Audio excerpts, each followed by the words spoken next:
Earth as a singular planet. In fact, it is anything but. For this is a story not of a universe, but a multiverse. Where universes and planets, such as Earth, were replicated and mirrored across a vibrating, infinite plane. Some barely different from the next. Others drastically so. This is DC On Screen. Every week, Dave and Jason talk about the multiverse of DC properties on film and television. But be warned, if it's been officially released, you can expect they'll spoil it. Alright, welcome into DC On Screen, episode 487. We are, for whatever reason, because we feel like it, talking about Deadpool 2. We also have a review for Deadpool 1, the first Deadpool that we did that, 2 years ago? February of then? Yeah, I guess so. Yeah, so Deadpool 2. I'm your host, David St. Robertson. This is my co-host, Jason Goss. Hello. And, I don't know, man. How did you feel? Did you think Deadpool 2 lived up to Deadpool the first? Yep. I did too. I have been thinking about it. I wasn't sure when I came out of the theater. I was like, maybe it was, I may like the first one better. And, or maybe I like this one better. I think it's about the same. Yeah. I have the same compulsion right now that if I had tickets to watch that in about 30 minutes, I would go watch it in 30 minutes and be very excited. I wouldn't, but I for sure would. I'm sure I missed a few things. I know I did because I've looked up some Easter eggs and some other stuff that we missed. And oh yeah, what did you find? We're not going to bother with a spoiler-free version of this, right? Or maybe we just did. Oh, I liked it. No. Yay. Yeah. All right. So Tudyk was definitely the guy that we thought he was. It was definitely Alan Tudyk talking on the back of that pickup truck. The other guy was Matt Damon. Remember. Oh wow, that's crazy, right? The only thing I've seen is that Ryan Reynolds played the Juggernaut. Yeah, that was pretty good. And something that I should have seen in theater, but I just missed it. I did not realize that the Vanisher punchline was that it was Brad Pitt. Oh yeah, me and Bethany both noticed that. Did not catch that one. Just blinked and I missed it. I mean, it really was half a second you saw his face. It was. Blinked and I missed that one. So it was real. I was happy late. Like the punchline hit again later because it's the funniest fucking I haven't gone back and watched the trailers. I just think I remember there being more of the X-Force kind of doing things. And then you go back and you actually see this version of it, and I was just laughing. I was laughing my ass off a little bit this morning just thinking about it. Like, I've never seen a team compiled so wonderfully in that portion of an action movie and just shredded. It was great. It was fucking great. As soon as Bedlam hit the bus, I was like, oh, they're all dying. Yep. And then, even the one guy, Peter goes to help the guy. I was like, oh, yeah, he vomits. Peter's going down. And sure enough, he just eviscerates Peter. He just falls in pieces. Oh, it was great. Oh, God. Yep, that was fantastic. And the big thing that I'm so glad I didn't know about was I didn't know she died at all, much less that early in the film. Didn't have that spoiled for me at all. Oh, yeah, no, me either. It was wonderful. They great acting. Good scene. Just, good stuff. So yeah, just in case anyone didn't know, Bedlam was a character in the comics, as was Shatterstar. Shatterstar was created by Rob Liefeld, as was Deadpool, Cable, and Domino. It has apparently a very short cinematic career. Mm-hmm. What was the guy that vomited? What was his name? I know he's part of it too. I think he was in Ecstatic. God, I don't remember his name. It didn't sound. It's not like the Vomiter or something. It's something that I'd never run across him, and I don't remember. Like as soon as they were like, "Hey, here's that guy," I was like, "Oh yeah, that guy." But yeah, I wasn't excited about this movie at all, and I'm glad I wasn't because I didn't watch any of the. I only watched one trailer, and I didn't really care. I didn't think it was that funny. I was wrong. It's good, kind of wrong though. It's for the same reason I didn't start getting excited until about 11 o'clock in the morning the day we saw it. So yesterday. Because I didn't even stop to buy pre-sale tickets. I didn't have time. I didn't have time to think about it. I knew it was there. I was excited it was there, but it was way in the back of my head. And then somewhere in the morning I was at work and I was like, oh, we're going to see Deadpool tonight. And I started getting really happy about it. Yeah. So I really only had a few hours of real anticipation. And then I sat down and watched it and was very pleased. Just as funny. Thought they had a lot of fun continuing some of the stories of some of the characters. Mm-hmm. What was the name? Upender. can never remember his name properly, but the cab guy. Depender? Depender? Okay. I keep thinking it's like Upender. I'm like, that can't be right. Yeah, he's... No, it can't. That was... Anyway, so he was a lot of fun. I just like, oh, man, I don't know where I could really get annoyed with any of this stuff. Every version of this that I've been thinking about was just fun. Mm-hmm. And I heard people complaining about...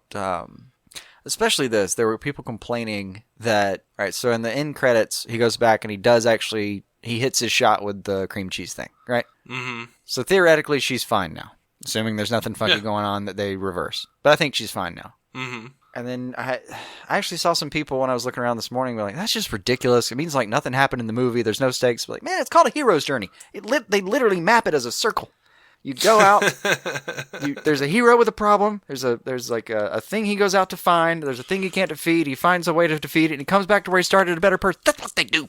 This is not a valid complaint for me. And they did it in a funny ass way. Yeah. Zeitgeist. That was the vomit guy. It was gonna bother you, wasn't it? It was. All right. Well, you feel better No. because you didn't remember it yourself. Yeah. Oh, well, you got to cheat sometimes. He was part of X-Force. He wasn't ecstatic, but whatever. What I didn't realize is that the bad guy, the main bad guy of Deadpool 2 was Mr. Sinister. It was Nathaniel Essex. Huh. Didn't catch that at all. I mean, I guess that was him. Like, it was the Essex orphanage or whatever. Fair enough. And he was experimenting on kids and torturing them, on mutants. That sounds like Mr. Sinister. Yeah. Not using their powers to make himself a god, but... Not yet. We don't know what he was really doing. We're gonna go with... Well... He escaped. That could be a sequel. Are you talking about the guy that was running the orphanage? Yeah. No, he totally gets mowed down by the cabbie, whose name I still can't remember, even though you told me a second ago. Oh, Dopender. Yeah, he does get mowed down by the cabbie. But unless he stole a couple powers, I don't think he's gonna make it. I don't know. We didn't see it. We didn't see a body. Yeah, that is true. How'd you like the death scene? Oh, Deadpool's? Yeah. That was fun. It was one of those, like, it was almost like a Will Ferrell joke where it's like, it's not funny. It was funny for a minute. Then it's not funny like, again. It's not funny. And then it becomes funny. Then it stops being funny again. Then it goes back to being funny. Exactly. I enjoyed it. Yeah, I did too. I don't know what specifics even to ask about. Good Lord. I enjoyed the movie in such a kind of thorough way right now, and I'm still kind of blushing from like the honeymoon of the movie. I don't know. Mm-hmm. I'm still in the afterglow. Like we're still cuddling in bed, me and that movie.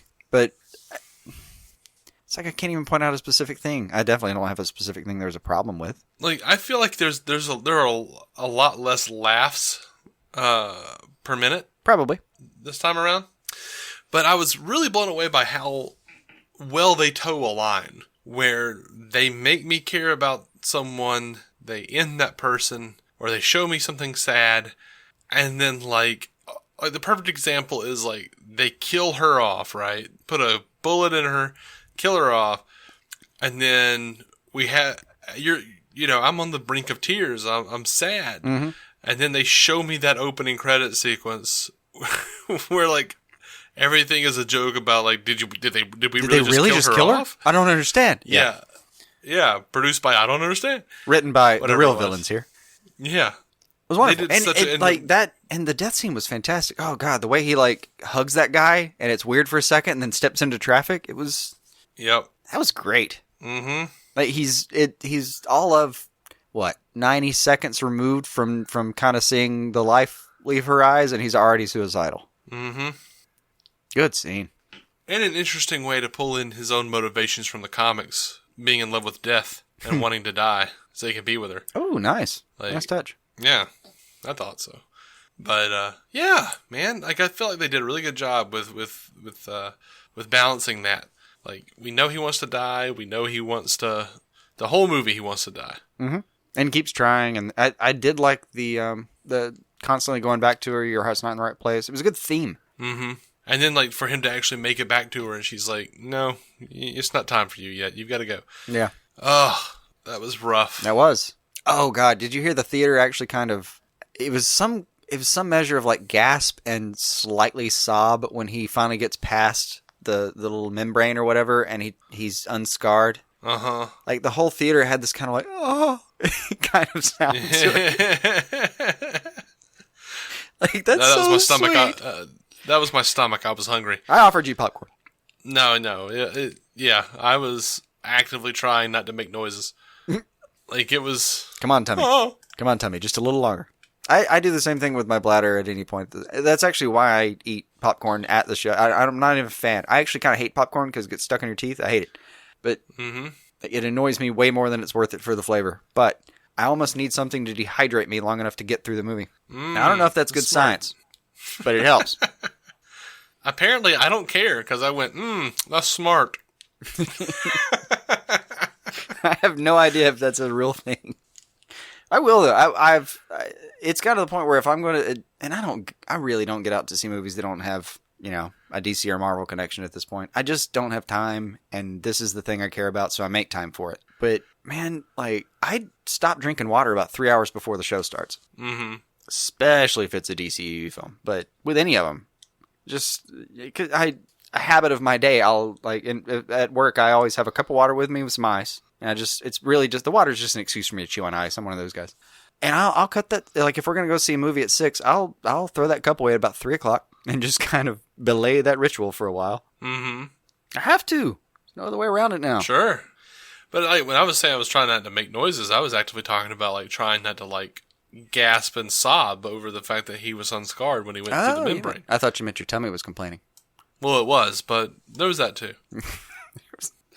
All right. Yeah, that hit a little bit. I didn't get weepy, I guess, at any point during the movie. Which is fine. I didn't expect it. I didn't, but there was a couple of points where I thought if they do, like, one more thing, I will be. Like, they could have pushed you. Here's the joke. Yeah. They could have pushed me that way, but... Like, that Celine Dion song, that's pretty good. Pretty good song. If they just played you that after she died and he tried to kill himself, like, while... And the part that's where it almost got me is, like, he hugs that guy, and it's almost like he's so sad he just needs to hug somebody, even if it is the guy who just put a bullet in it. Like, it's like he just needed, like, creature comfort. There was something about the look on his face that was just so... Oh, God, it was so foreign and displaced and confused. It was wonderful. Mm-hmm. That guy can act. Yeah, he can. But that, if they had just played me that song and not done something silly with the credits, yeah, I might have lost it a little bit. Mm-hmm. But that's the nice thing about a Deadpool film, and it's the reason I'm so proud that Ryan Reynolds, like, stuck by what the character means and wanted to do it this way. Is he wanted to do it. He wanted to do it right. He didn't want to make, like, a film and happen to use Deadpool. He wanted to make a Deadpool movie. So he held out and he fought for it, and he even got blackmailed into having to do that stupid version for X-Men Origins, or for Wolverine Origins. Mm-hmm. Like, this was a thing he's fought for years, and what you finally ended up getting was a film where, like, man, I don't know how many characters you can do this with, where even at the saddest moment, he'll still take a moment to make a joke, and it doesn't pull you out of the film. It, like, makes it better. Mm-hmm. Not a lot of characters you can do that with. Yeah, they just utilized everything perfectly in this film. They really did. They get it. It's nice. Question. Yes. I think they edited down some T.J. Miller scenes in this movie. Absolutely. I was wondering about that. It seemed... That was, like, the one thing that in the movies felt weird to me is, like, T.J. Miller's scenes. Like, I feel like they cut it down to just what he had to be in. Literally. To make the movie work. If there was a scene where they could cut it out and edit it around it and pull some screen time, I think they did it. Yeah, I think so. Because he's... Like, they're talking about it, and then suddenly he's being threatened by Cable, and... Mm-hmm. That was weird. They're over there planning. Like, it was a weird edit, and it still worked. Like, it still works. But you got there, and you know... There had to be, like, a scene where he gets kidnapped by Cable or something. Like, we missed a few minutes of screen time, at least. Mm-hmm. That felt weird. Absolutely. I was kind of like, wait, did I just kind of pass out or something? Like, what happened? Like, whatever. I guess so this is happening now. We cut to him doing that, and then they started, like, they cut to the plan, and they did a good job of editing it so that, like, because I feel like it was probably the other way around. They were probably doing, like, here's the plan, and then something happened, and then TJ Miller and blah, blah, blah. But instead, if I'm right, it's pretty clever. Like, because what they instead did was cut to him giving up the entire thing, like, giving up the whole plan, and then explain what is about to happen, like, on top of it, in a way that kind of distracts you from, like, well, that was a weird scene. Hey, oh, okay, here's the plan. And then now we're flying out of a plane. And it kind of worked. Yeah. And I kind of wondered later, like, there's a line, they don't use him for, like, the last, third of the film? Yeah. A quarter of the film, at least. And there's a line he says where, like, I think he even has a gun in his hand, I can't remember, where he's like, what are we going to do in a way that I can bail on it? Something like that. I forget what it was. It's a good joke, sounds like a great plan that I'm not going to be a part of, or something like that, yeah. It's like that I'm going to duck out of, whatever it is. But, like, it's a decent joke. I can't remember how it's phrased. It made me laugh at the time. But I wondered if that's how they planned it, or if that was like one of those ad libs that they had on screen, and they're like, yeah, we got to use that. We're going to use that and get him out of this thing. We can do the rest of the film without him in it. Uh-huh. I don't remember what actually happened with him. Was it like sexual allegations? Was it something? Was it a DUI? There was something that he did that was bad. It's gotten pretty ridiculous with him. Like there were sexual allegations that came out. I forget when. It's been a minute, but anyway, I forget when those came out. But and like any of them, it's hard to get exactly what happened out of anything. But it was definitely one of those where like this could have been bad, and it got weirder even after that. Like it was a weird enough story. Like when you anyone listening, feel free to look into the details yourself and make your own judgments. But it was a weird story, and I don't know what to do with it. And feel free to look into it yourself. And then he doubles down later. It was like a month ago or so. He's on he's like on a subway, and he apparently got in. Apparently, focus on that word. Apparently, got into an altercation with some woman on the bus or the subway. And next thing you know, there was like a bomb threat involved. And then they questioned him later, and he seemed intoxicated and didn't seem to like have a coherent. I don't know what's going on with the dude, but somewhere it's like it's a little bit off the rails right now. Like he's not on Silicon Valley. Yeah, they wrote him out. And they kind of wrote him out last year, but they sure as hell didn't bring him back this time. Like they solidified it. Mm-hmm. Well, they said that he was. I want to say they said that he was always like showing up late or didn't care. There was a lot of allegations still there where he was showing up. Yeah, just showing up lit to work and stuff like that. And like I have no idea what's going on with this dude, and I really don't know any version of what's true or what's not. But if they wanted to get him off screen and just bail on that idea, I can't blame him. Because it's getting weird. Like, he's seriously facing 5 to 15 for a bomb threat right now. Mm-hmm. That's pretty weird. That is an odd ending to a story that I did not expect. I didn't see that coming. Yeah. So after we had Vinnie Jones in X-Men 3, how much did you love seeing this version of Juggernaut? Oh, this was great. This was pretty great. Oh, and seeing the X-Men in the X-Men mansion. Oh, God, I forgot about that. That was, oh man, that's delightful. Great. And they shut the door like, God, don't let him see us. Don't let him see us. Don't let him. It was wonderful. And like him and Deadpool and Colossus at this point have had this wonderful relationship where like they've grown together in a certain way. Like Colossus has shown Deadpool that like he could be a better person, and Deadpool's shown Colossus like, hey, you could be more effective if you get a little dirty here and there. Like it's wonderful in that way. I love the bit about Cerebro smelling like Patrick Stewart's head. Wonderful little one-liner. I love the opening where he's like mad at Hugh Jackman and Wolverine. Mm-hmm. Has the little figurine of Logan on a stick. It was like he showed the little figurine of Wolverine on a stick, and I swear the whole theater went, "Oh!" They weren't prepared to see that. Yeah. There's this. Delightful. I'm angry at comicbook.com. It's bad enough they have all the ads they do, but they're impossible to look at on a cell phone, man. It's frustrating. I saw this just disgustingly clickbait type article. It was just like the title of it pissed me off. Where it was just Ryan Reynolds dashes hopes for Deadpool 3. And I click on it, and he's like, well, I don't think we'll do a Deadpool 3. I think it's probably going to be X-Force now. And I'm like, uh-huh. That's not what you said. Deadpool 3 would be X-Force, yes. Yeah. Yes. You dicks. It's a nice team he's got there. Or a nice family, as the film described it. I guess they could like pop back and show that, like, oh, he saved those other guys. I think it's funnier that if he just saved Peter and let him go. and didn't save everyone else. Oh, I think that's precisely what happened. Mm-hmm. He came back for the good soul that is Peter, and he let the rest of the team go. He wasn't going to save Shatterstar. I don't know. I think the funniest thing in that movie, the thing I laughed hardest at, was watching that empty pack run around. Oh, Like, yeah. just watching the parachute pack, like, just falling. Like, the Vanisher thing was hilarious to me. That was a great bit. He's just like a floating backpack, That was great. parachute pack, whatever. It's just like there's an empty space in the cab or in the cargo bay or whatever you call it in planes. I don't know. I'm scared of him. And he's just got the seatbelt there, and then there's like a pack. Like the parachute just kind of comes out, and like I was watching, it was like it could almost just be like someone threw it out, but it looks controlled. I don't know. Like up until you actually see a body, it almost could have been a bit where it's just a bunch of luck, and they were just making like an inside joke about it, and then.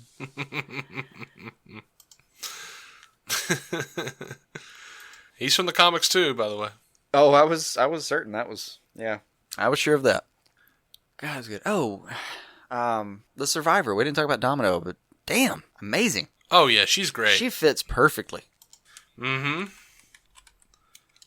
Like she's a really fun character. Like that is the most interested I've ever been in that character. oh yeah. Yeah. I've never had a lot of. I don't know, man. I think I would have like literally agreed with Deadpool through the entire film. Like that's not cinematic. That's not a real power. All the way to like use your imaginary powers to distract him from it. To later in the movie being like, "You're amazing. That's you got this. You're fine. You're lucky." I get it. I loved all of the stuff about her imaginary powers. I loved the stuff where he's like, you were probably created by a comic book artist who couldn't draw feet. Yeah. Which, there's a theater probably 150 people in it. We were the only two that laughed. Well, we're in Trustful, man. Trustful, Alabama. Like, we're the only two who know about Rob Can't be Liefeld the only and his nerds inability who to knew draw about feet. the feet thing. Okay, fine. Maybe we were. I don't know. It was a good reference. It was a good reference. I enjoyed it. Well, I mean, it's a good point. It's rare that you get to see a 2%er joke played out live, but we did it. We were the 2% that were like, no, I know what he's talking about. It's funny. Everybody else just assumed that it was a weird reference about how comic book artists don't draw things realistically sometimes. Okay. Worked for them, I guess. What did you think about Cable? Oh, yeah. Front to back, great. Really great. Even and including like all the DC references were funny, just funny. I didn't feel like they were taking cheap shots or anything. It was just funny. They took a couple of cheap shots, well, but I was okay with You're them. so dark. What are you from the DC universe? That's just funny. I'm good with that. Yeah, I didn't care. One of my favorite lines from the film, like when he's fighting Cable at their first meeting, and Cable just has no idea who the hell he is or why he's intervening.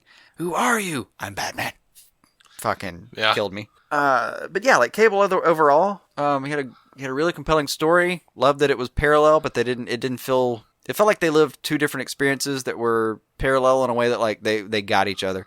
The way they come together later in the film and they're just handing each other people to shoot in the head. Wonderful. Yeah, that was awesome. Brolin's performance, fantastic. He looks great as Cable. They made a good-looking piece of half man, half machinery that looks and feels like a fucking visceral time soldier. Like, which is again one of those instances where the internet fans, don't know what they're talking about. They were mad about Brolin being cast. They wanted that some other dude. I don't even remember who he was now. I don't know. And like there were like a couple of top picks, and people were just pissed that it wasn't either of them. And it's fine. Brolin but was awesome. I did find out. And by the way, great work on the Thanos reference too. Oh, absolutely. But good story, good acting. Loved his role on it. Looking forward to him realizing in X-Force, I guess, that Deadpool fixed the time thing and didn't immediately go send him back to his family. That's going to be fun. Like, they have the kind of relationship where I think they did it right. Like, Cable's always annoyed by Deadpool. Deadpool always thinks it's fun to annoy Cable. We're good here. I even loved, oh my gosh, dude. Like, but they that was fight one of my best together. laughs. One of my best laughs in the movie was when he was like doing the showing, like drawing out the plan for the team in crayon. And he says, watch out for Cable. He's a little short guy, not like in the comics. Yeah, 5'11", not like in the comic. Yeah. Yeah. Oh, did you know, apparently there was a version of this movie we didn't get to see, where I'm sure. before it, like, there's a little message from Deadpool that says, like, hey, kids, I'm guessing, it's like, it basically tells the audience, like, hey, when you get home, don't look up Cable's backstory, because it's not going to make sense. We're doing a version of it, and it doesn't really, it's just it's true, like, his backstory gets a little complicated sometimes anyway, but apparently there was, like, a precursor for it. I don't know. Made me wish, like, come on, man, just show one version of the movie and show us all. Yeah, right. But I learned this clicking around and looking for Easter eggs today. There was even more to the Vanisher's appearance than met the eye. Like, Brad Pitt was originally approached for the role. Uh-huh. I didn't know that one. I could have gone either way. Brad Pitt would have made a pretty good Cable. Mm-hmm. But apparently there was some scheduling and he didn't really have time, so the director, who apparently used to be like a stunt double for him, for like fight scenes and stuff. Like he's the guy you actually saw in Fight Club a lot of times, I guess. If I understood that correctly, please bear with me though. It was like the first thing I read this morning, and I was groggy. But if I'm reading that all right, yeah, like they had that connection. They've been working together for years on several films, and he kind of said like, "Look, I get it, no scheduling, but hey, if I have something for you, will you interested?" And he was interested. Called him up. He was a sport. Came on, snuck in the studio, quick cameo out, and it was hilarious for anyone who noticed. I thought the joke was hilarious that it was a real person, and then later I found out it was Brad Pitt, and I thought it was funnier. I guess that's fair, man. You two probably laughed way harder than I did at that particular bit. Yeah. Anyway, yeah, there was a whole backstory to that was pretty great. But the Cable we got was pretty fantastic. I'm not complaining about a thing. Yeah. I was even excited when he did the Redux and mentioned his daughter's name. Yeah. I was like, Hope. Yeah. The Savior. Oh man, I had a great time. I did. I even liked that. Like one of the through lines of both films has been a stuffed animal. Mm-hmm. Oh man, that Basic Instinct baby dick scene. Hilarious. Hilarious. The whole baby legs, baby dick scene. So disturbingly funny. Like when he uncrosses his legs and you see just that little glimpse of the baby dick, the entire audience was like, "Oh, no!" Yeah. Come on, you've all changed a diaper. Deal with it. That was great. Actually, the part that the best part about that, the one that really got me, all the one-liners, fantastic, good stuff. Domino fits right in. I thought like she came in and was immediately quipping. I'm like, yeah, she's gonna be great here. She's great in Atlanta, by the way. Oh, yeah. I only watched the first half of the first season, and it's on the to-do list. I don't know if I've seen her. If I haven't, it's been too long. But she's in Atlanta. I'm sure she's good. But the part that really cracked me up was like he gets up to shake Cable's hand after they agree, and everyone's like, "He's doing it!" It's like they're cheering him on. Like, look at him go! Look at him go! Look at those little legs. Look at him press. Oh man, I don't know why that part cracked me up so much, but it fucking did. And then you end it with what's her name? What's the blind lady's name? Blind Al. Blind Al. Mm-hmm. What does she say? Like, I have no idea what's going on here or something. I don't know. Yeah, something like that. I don't know. Something about that scene really made me laugh though. And it like starts with something that's super creepy. Like he gets her to, I think he gets her to like touch his baby dick or something. I'm not sure. Yep. It's like, does that baby like her baby dick? I don't know. It's funny either way, but like, it's probably someone going to watch these movies in 10 years and be like, that's really creepy. Yep. Man, I never thought I'd hear a version of Take On Me that made me want to cry. Oh, it's good though. And you get the reference to the video, I assume. Sure. Absolutely. It's a great video too. Yeah, it was. Good version. Yeah. Good movie. Yeah. They really... I don't know. I keep seeing people online being like, no, Deadpool 2 sucked, and I didn't like it. I'm like, you just saying that just to be contrarian. Yeah, it's a hot take. It's fantastic. Yeah. And somebody said, like, Deadpool 2, just another superhero movie. I was like, no. Deadpool 1 rewrote how you could do this. And Deadpool 2 lived up to Deadpool 1's expectations. And now, No. It's not just another, like, no, they're doing these differently, buddy. I'm sorry. This is different from an MCU film, which we all kind of know, like, they're good, and we kind of know how they go sometimes. And I'm okay with that. I love the MCU reference. I loved when he was, like, fighting Juggernaut, and he was like, sun's getting mighty low, big fella, or whatever it was. Oh, yeah. Sun's getting real low, big fella. Oh, man. That was And then he good. just throws him into a damn bus or some shit. Yeah. Oh, and that's another complaint I saw. They, like, Deadpool literally says, big CGI fight coming up, or whatever he says. Mm-hmm. And then they do a big CGI fight, and you see people complain, like, it's just freaking CGI fights, I'm getting tired of them. But fuck you, we live in the future. Like, you can't tell me you weren't playing with your action figures at one point, assuming you had them. Maybe you had a Colossus and a Juggernaut action figure, and they fought, and you didn't dream it up in your head. You got to see it. Shut your mouth. Uh-huh. And it looked just fine. Well, I could totally tell it was fake for a second. Shut your damn mouth, man. I mean, you know, I don't want to be...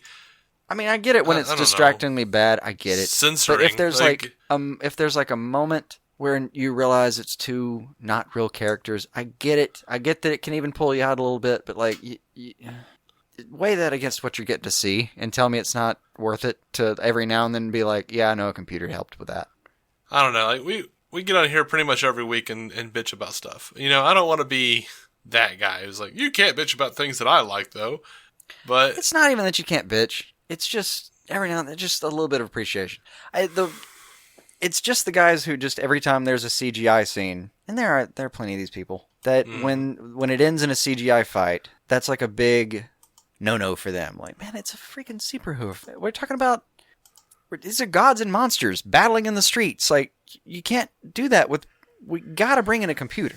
Some point. Yeah, I mean, you could, but I mean, there's a whole slew of movies dating back to the beginning of film showing you stuff like that, and y'all complained that it didn't. I mean, well, let's be fair. Most of you didn't see it. Most of you just kind of went, well.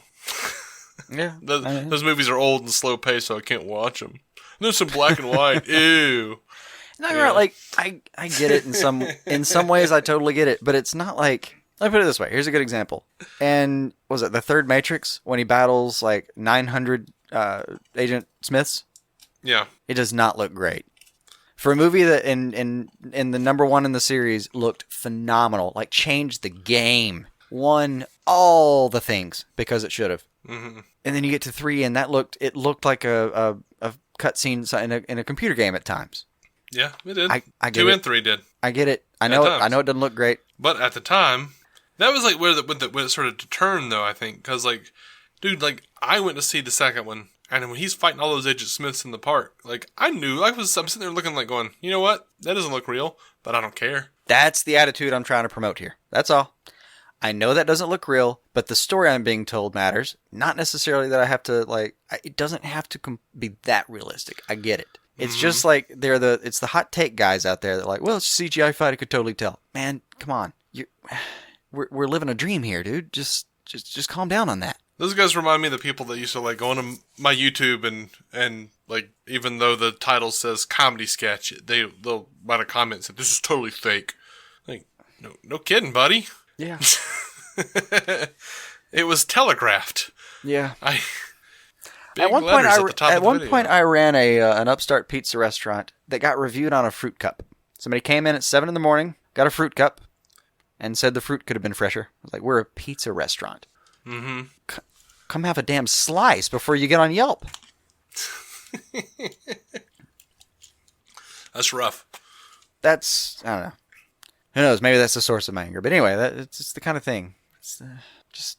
That being said, I don't have as many problems with animation as some people do. I don't catch it. I don't catch it as much.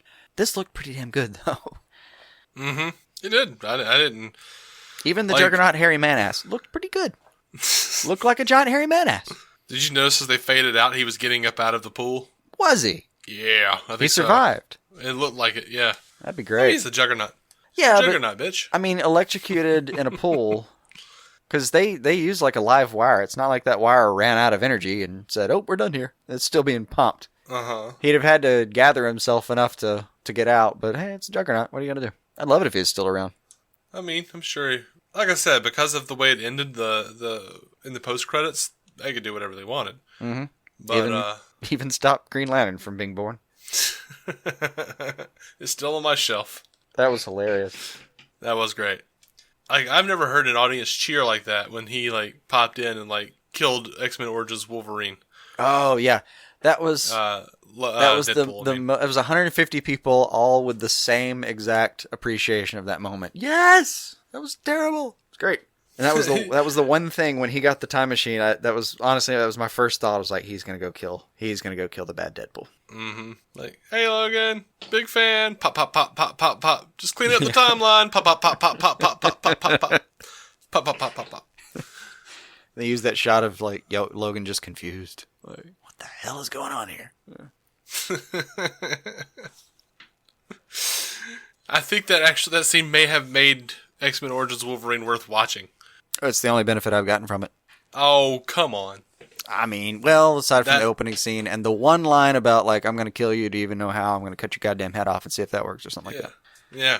Aside from those two moments. Schreiber was great. There was that opening montage of them throughout the ages was amazing. I wish but it got so weird. Yeah, it got so weird though that I wish that was all I remembered. Like, that's the kind of meta joke about that movie is he gets shot in the head and then only remembers certain pieces. And I kind of wish I could. Sort of like a Taylor Kitsch playing a Faye Gambit and Will.I.am for some unknown reason. It was a strange time. It's pretty comic accurate blob though. Yeah, I'll give him that one. All right, I think it was a shame Schreiber got so wasted. He did a great job. He did a great job, absolutely. I think I'm going to call it. What do you say? How do you feel? Let's bail. All right, so we're DC On Screen. You can find every episode at DCOnScreen.com. We are on Twitter and at DC On Screen and Instagram at DC On Screen. We're on Facebook, DC On Screen. We'll finally do a Marvel, like an actual DVC movie later this year when they get around to it. What? We'll finally actually review a DC movie, but it's going to be a while. Oh, right. Yeah. This is going to be a minute. A nice little stretch between these films. But yeah. I don't know. Having fun. That's what I'm caring about right now. Mm-hmm. So, yep. If you are new to this show and you enjoyed it, pop over to iTunes or wherever you be listening from and be sure to just crush the hell out of that subscribe button. Don't break your phone, though, because that would kind of suck. And we're not responsible for that. No. But maximum effort. Anyway, we'll be back with more reviews and then eventually another news episode. Hopefully shortly after. Yeah, a lot of reviews coming out, a lot of finales. We're wrapping up all the TV shows. Anyway, we love you. Until next time, keep some DC on y'all screen.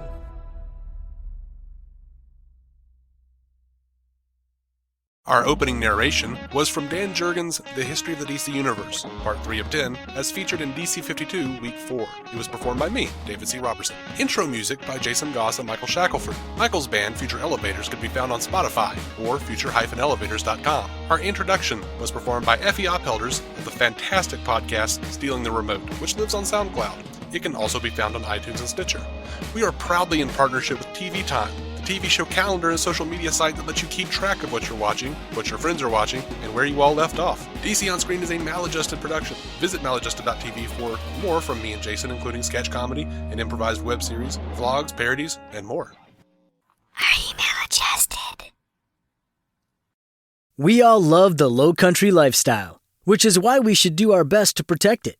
To get insurance that helps you protect your home from whatever the low country throws at you, contact CT Lowndes & Company today. Their local agents can review your coverage to help make sure you're properly protected. CT Lowndes & Company has been helping protect and insuring the low country since 1850. Visit ctlowndes.com to learn more and request a quote. That's CTLOWNDES.com.